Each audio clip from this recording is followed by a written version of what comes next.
네, 오늘 말씀 제목은요, 말씀이 들리는 선택, 말씀이 들리는 선택이라는 제목으로 네, 말씀을 나누겠는데요. 이렇게 제목을 잡은 것은 6절에 나오미가 유다 베들레헴에 하나님이 양식 주셨다함을 듣습니다. 이 들었다라는 게 쉽게 말씀드리면 말씀이 나오미에게 들렸다라는 것이겠죠. 그래서 모압에서의 삶을 청산하고 돌아가려고 하는데 또 14절에 보니까요, 룻이라는 이 며느리가 함께 가기에 나오미와 룻 이 둘이 말씀이 들리는 선택을 했다고 할 수 있습니다. 오늘 말씀을 통해 저와 여러분들도 이 말씀이 들리는 선택을 하기를 소망합니다. 첫째로요, 말씀이 들리는 선택은 회개하는 것입니다. 네, 6절인데요. 그 여인이 모압 지방에서 여호와께서 자기 백성을 돌보시사 그들에게 양식을 주셨다함을 듣고 이에 두 며느리와 함께 일어나 모압 지방에서 돌아오려 하여, 어제 말씀에 의하면요, 나오미가요, 남편이 죽고 두 아들들이 죽은 상황입니다. 그때에 여호와께서 자기 백성을 돌보시사 그들에게 양식을 주셨다함을 들었다고 말씀해 주고 있죠. 이것이 의미하는 게 무슨 말이겠습니까? 이제서야 말씀이 들렸다라는 것이에요. 남편이 죽었을 때도 안 들린 말씀이 두 아들들이 죽자 들렸다라는 거죠. 여러분, 우리가요, 소망을 두고 있는 게 있으면요, 말씀이 안 들립니다.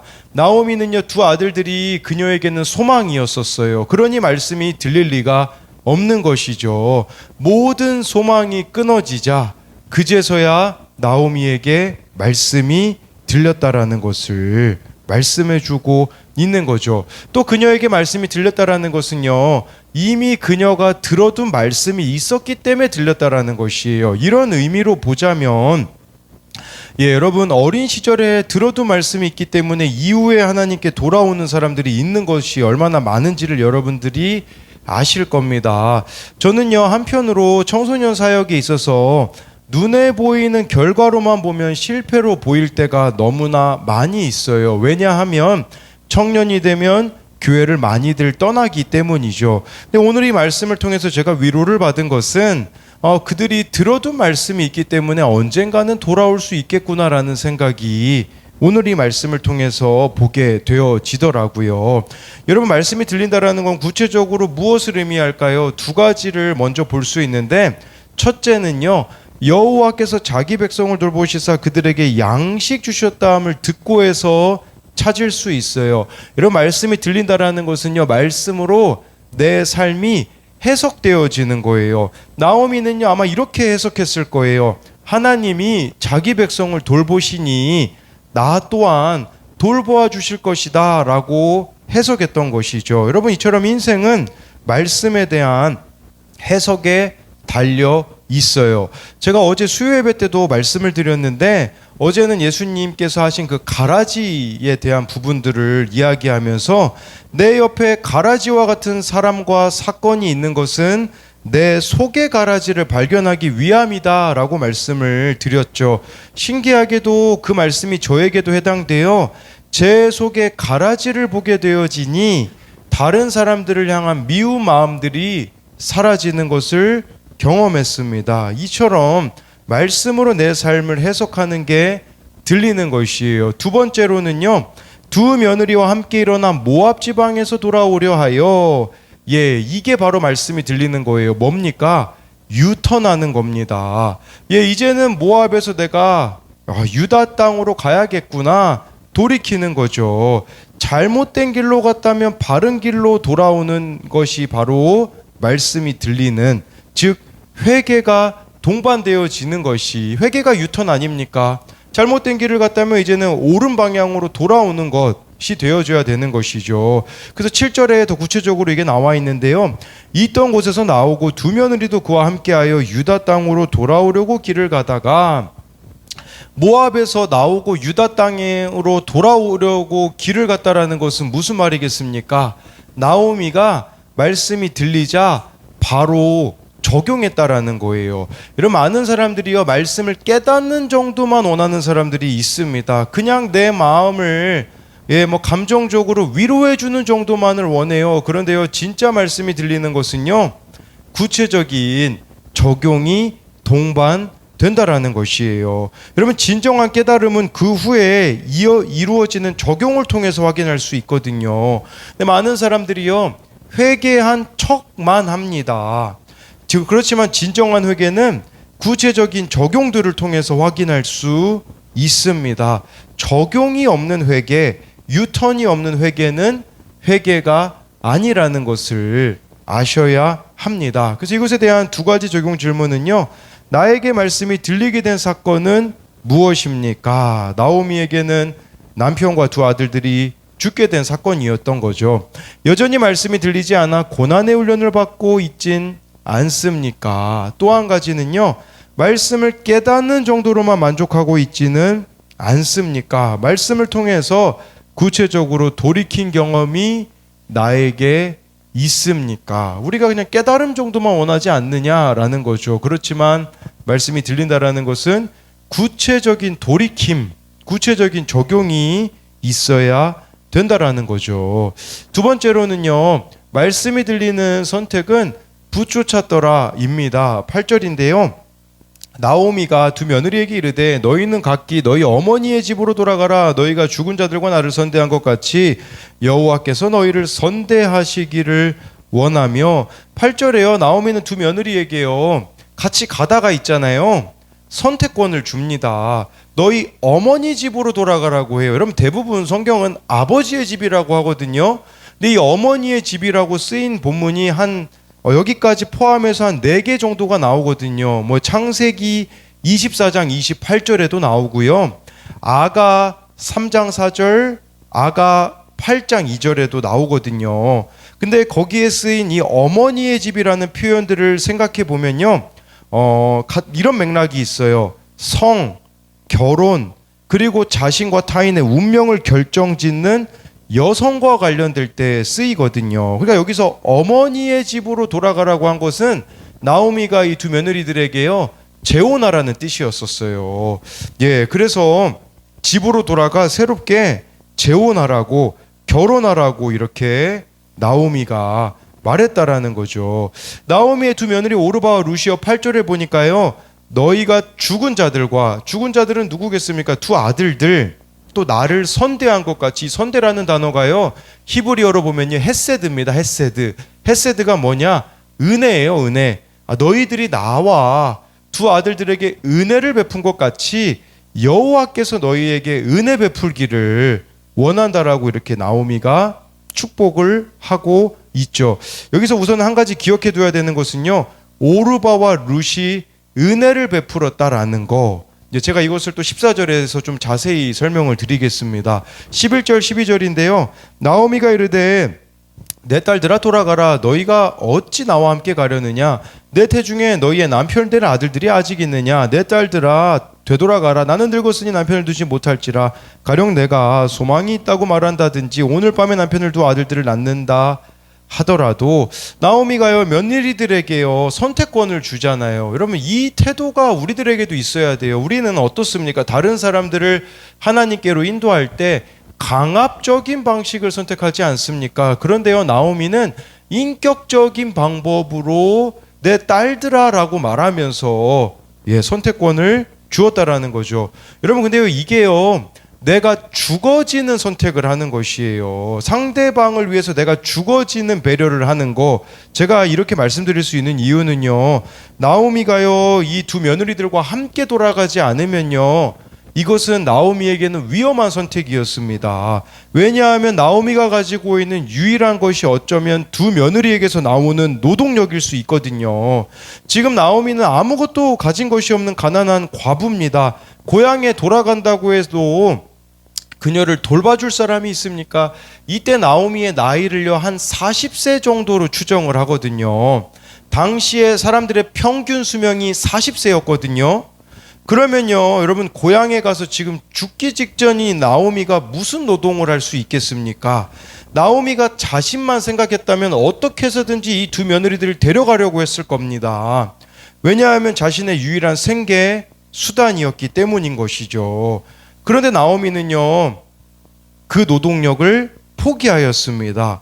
며느리들을 진정으로 사랑했기 때문인과 동시에 13절에 보면요, 이렇게 나오미가 했던 이유가 한 가지 더 나오거든요.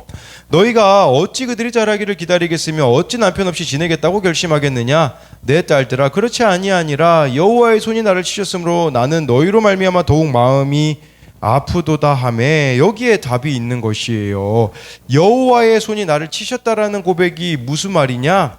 나오미가요, 드디어 자신이 죄인임을 깨달았다라는 거예요.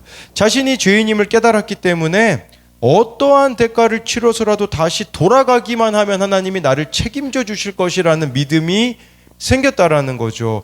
여러분, 내가 죄인이라는 것을 깨달은 사람은요, 자신이 가진 모든 기득권과 자신을 유익하게 하는 것들을 과감하게 포기할 수 있다라는 거죠. 왜냐하면 하나님께 돌아가면 책임져 주실 것이라는 믿음이 생기는 것이죠. 여러분, 이게 바로 하나님의 주권을 인정하는 것이 아니겠습니까? 자신이 죄인임을 고백하는 사람만이 하나님의 주권을 인정하는 사람이 될 것이기 때문에 그런 자들을 하나님은 당연히 책임져 주실 것이라는 거죠. 14절인데요. 그들이 소리를 높여 다시 울더니 오르바는 그의 시어머니에게 입맞추되 룻은 그를 부쫓았더라 라고 말씀해 주고 있어요. 오르바느가 시어머니에게 입맞추었다라는 것은 자신은 모압으로 되돌아가겠다라는 거죠. 시어머니를 떠나겠다라는 거예요. 아까 8절에서 오르바와 룻이 선대, 이 은혜를 베풀었다고 하는데, 오르바가 보여주고 있는 은혜는요, 인간적인 은혜라는 것이죠. 사람이 사람에게 보일 수 있는 선함의 정도가 딱 이 정도라고 할 수 있어요. 그렇지만 룻은 어떠합니까? 나오미를 부쫓았더라 라고 말씀해 주고 있어요. 부쫓았다라는 것은요, 딱 붙었다라는 말이거든요. 이것은 룻이 하나님이 보이시는 은혜를 나오미에게 베풀었다라는 의미가 되는 거예요. 여러분, 더 쉽게 말씀드리면요, 하나님의 은혜를 룻은 흘려보냈다, 이런 의미가 될 수 있는 거죠. 여러분, 우리가 세상에 보여줘야 할 은혜가 어떠한 은혜입니까? 하나님의 은혜예요. 그러나 많은 사람들이 오르바 정도의 은혜만을 원합니다.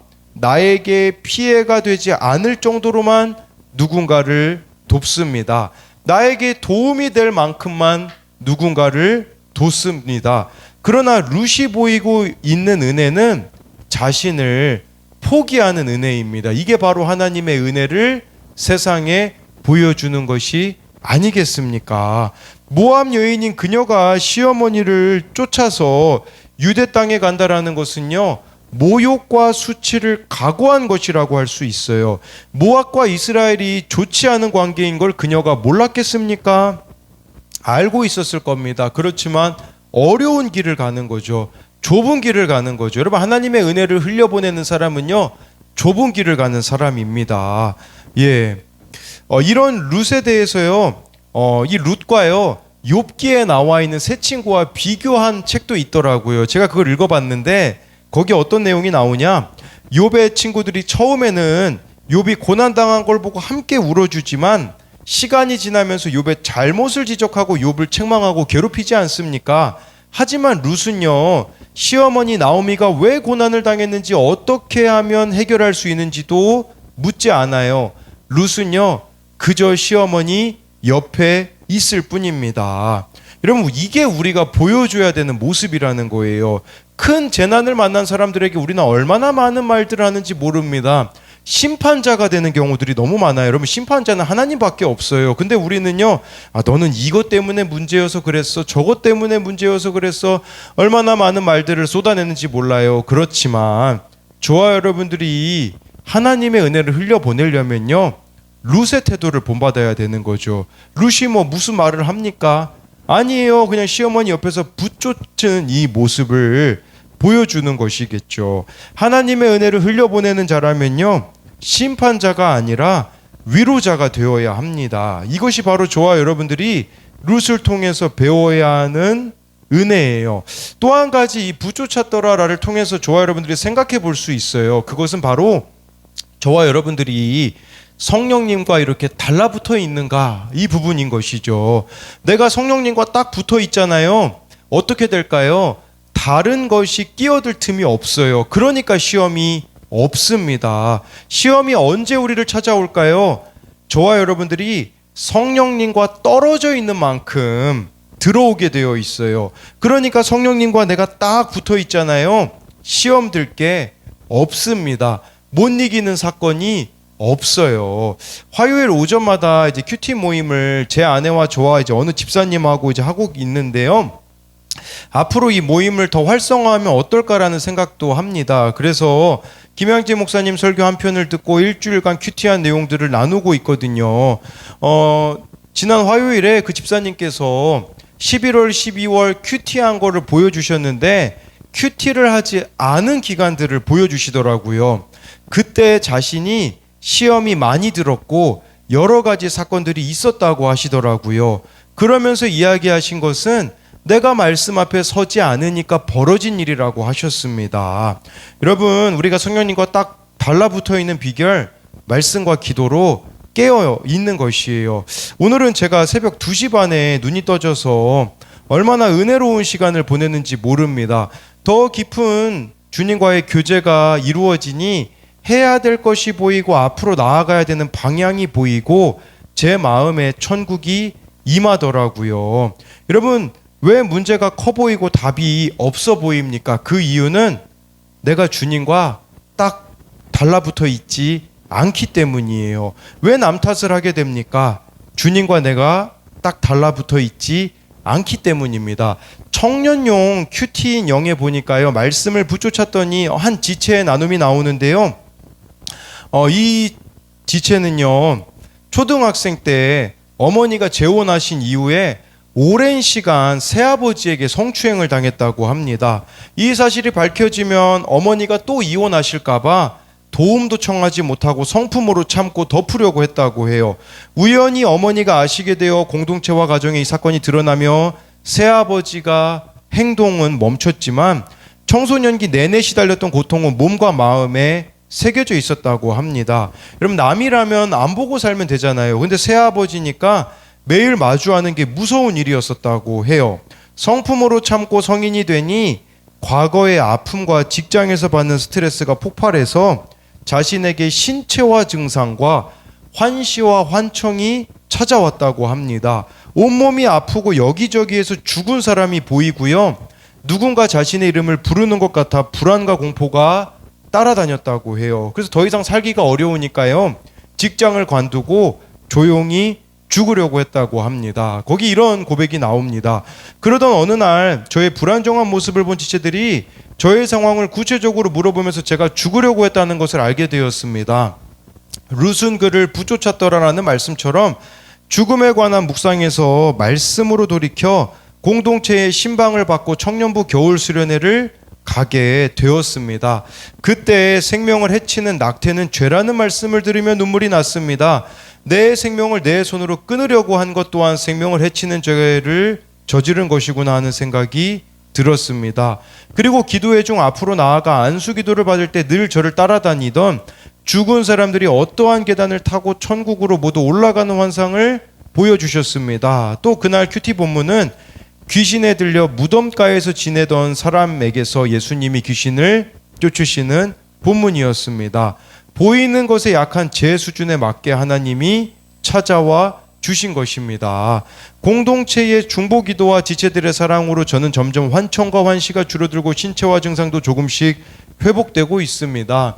그런데 몸이 편해지니 제 부끄러운 나눔을 하기가 싫어집니다. 이런 나눔을 하면 사람들이 저를 이상하게 바라볼까봐 두렵기도 합니다. 하지만 저와 비슷한 고난 가운데 있는 그 한 사람의 구원을 위해 계속 나누며 갈 수 있도록 기도 부탁드립니다. 이 고백이 무슨 고백입니까? 바로 말씀을 붙쫓은 그런 모습이라고 할 수가 있지 않겠습니까? 그래서 이것에 대한 두 가지 적용 질문은요. 최근 내가 선택한 일은 무엇입니까? 그 선택은 내 이익을 위한 것이었습니까? 이것은 오르바의 선택을 말하는 것이고요. 구원을 위한 것이었습니까?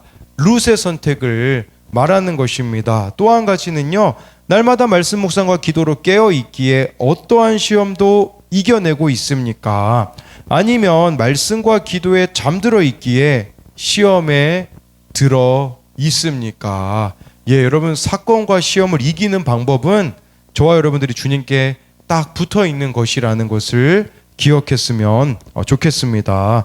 기도하겠습니다. 살아계신 하나님, 오늘 말씀이 들리는 선택이 무엇인지 말씀하고 있습니다. 말씀이 들리는 선택은 회개하는 것이라고 하였는데, 정말 나오미가 모압에서 유턴하여 유다 땅으로 간다라는 거 쉽지 않은 일이었었지만, 정말 그녀에게 말씀이 들렸기 때문에 나오미가 하나님의 주권을 인정하며 자신의 죄인됨을 고백하며 정말 유대 땅으로 돌아갈 때에 두 며느리들과 함께하면 참 의지할 만한 것이 많이 있을 수 있겠지만, 그렇게 하지 않는 이 나오미의 모습을 봅니다. 오로지 하나님만 바라보며 가겠다라는 이 나오미의 고백이 우리들의 고백이 되게 하여 주옵소서.